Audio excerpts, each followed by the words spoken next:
Alors, bonjour à tous, heureux de vous retrouver sur Yoga Conscience et Nutrition en ce 18 août 2021, 6h37, heure du Québec. J'espère que vous allez bien, chers amis. Imaginez-vous qu'on apprend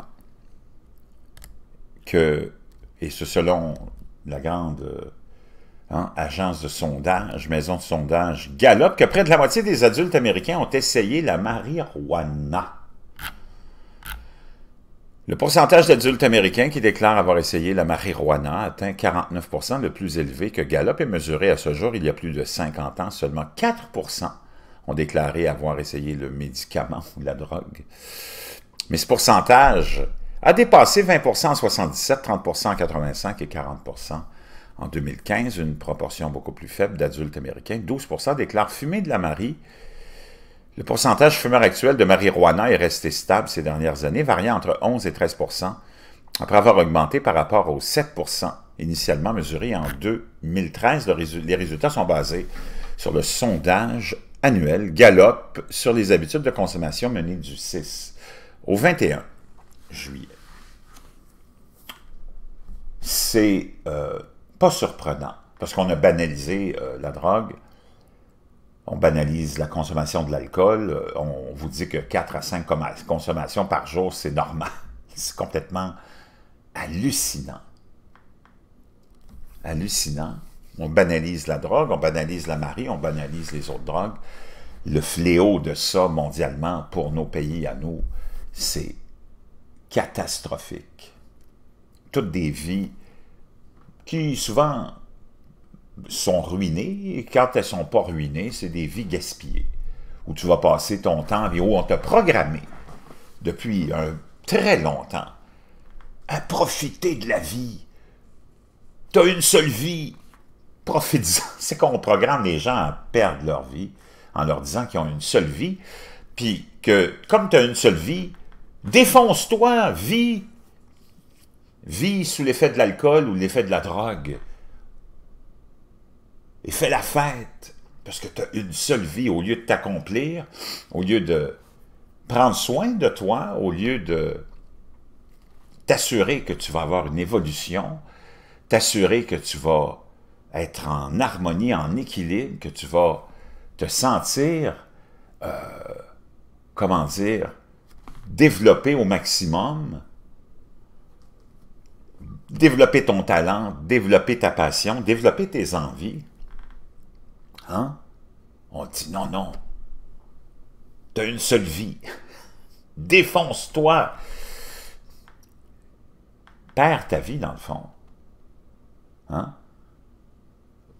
Au lieu de dire aux gens, l'important dans la vie, c'est d'être en équilibre, d'avoir un corps sain, un esprit sain, puis de se réaliser en tant que personne. Si tu as des ambitions, si tu as des talents à développer, si tu as des idées à mettre au jour. Ben non, on te programme à vivre ta vie. Tu as juste une vie, alors que tu as plusieurs vies. C'est presque un miracle d'avoir autant de vies possibles pour un être humain. Comparativement aux animaux, on a la faculté de la mémoire et du raisonnement, ce qui nous permet que on peut avoir, et on a, si on réalise ça, des centaines et des centaines de vies. On n'a pas à être jaloux des chats avec leurs 7 vies. Dans une semaine, on en a 7. On a 365 vies par année. Parce que quand tu vas te coucher le soir, tu meurs à toi-même, tu meurs au monde, tu n'existes plus, il n'y a plus rien qui existe pour toi, tu es mort. À la réalité, tu es dans le sommeil. Et quand tu te réveilles le matin, tu fais face à une nouvelle vie. Si tu veux, tu peux commencer une nouvelle vie, parce que c'est un nouveau jour, et tu as la faculté de te rappeler de tout ce que tu as fait dans le passé, récent, moyen et lointain. Et tu as la possibilité de ne pas commettre les mêmes erreurs qui t'auront amené dans des problèmes, dans des situations difficiles.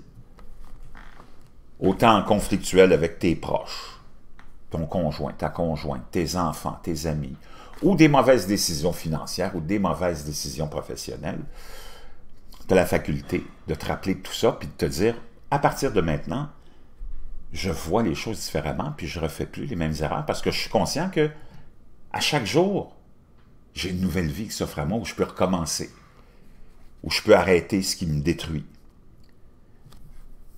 Et c'est ça qu'on devrait enseigner aux gens, c'est avec ça qu'on devrait programmer le monde. Puis tu vivrais dans un monde complètement différent, mais les autorités, les dirigeants, tant religieux que politiques, n'ont pas cet intérêt-là. Eux autres, ils veulent te voir à leur service le plus simplement possible, que ce soit en te contrôlant par la religion, la peur, l'idéologie, la drogue ou l'alcool. Puis on ne veut pas que tu te réalises. On ne veut surtout pas que tu te réalises parce que tu deviendrais un être complet et indépendant. Et c'est important de comprendre que dans la vie, tu n'as vraiment pas besoin de drogue, tu n'as vraiment pas besoin de médicaments, puis tu n'as vraiment pas besoin d'alcool. Encore là, on t'a programmé avec des centaines, des milliers d'années de traditions italiennes, européennes, de bière, de vin, de bouffe. Et tu passes toute ta vie à cuisiner, torcher, boire, et parler de bouffe, et parler de bouffe. Si tu regardes les Italiens, moi j'ai été avec une Italienne longtemps, j'ai beaucoup d'amis italiens. Ils sont obsédés par la bouffe, pensent qu'à la bouffe, pensent qu'à leur vin, la bouffe, leur vin. Les fromages, les Français, les Allemands, la bière, les saucisses, puis les autres aussi, on est obsédés avec ça, puis on passe notre vie à ne pas faire grand-chose, sauf manger, cuisiner, boire, et s'oublier dans tout ça. Et s'oublier. Donc, quand je vois des sondages comme ça, ça me perturbe un peu, puis je trouve que ce n'est pas des bonnes nouvelles. Parce que, comme ceux qui sont dans la religion, ceux qui sont dans la drogue ou l'alcool, ils recherchent la même chose. C'est une évasion, dans le fond. Puis au lieu de te rendre à l'église, tu te rends au bar ou tu te rends chez ton dealer. Mais les deux recherchent la même chose. Hein? On recherche un meilleur état. Tu penses que tu vas être dans un meilleur état si tu consommes un verre de vin, ou deux, ou trois, ou un joint, ou deux, ou trois. Tu fais ça parce que tu penses que tu vas être mieux. Que tu vas te sentir mieux. Alors que c'est juste l'illusion. Et que tu devrais pouvoir te sentir bien, et vraiment bien, juste en étant conscient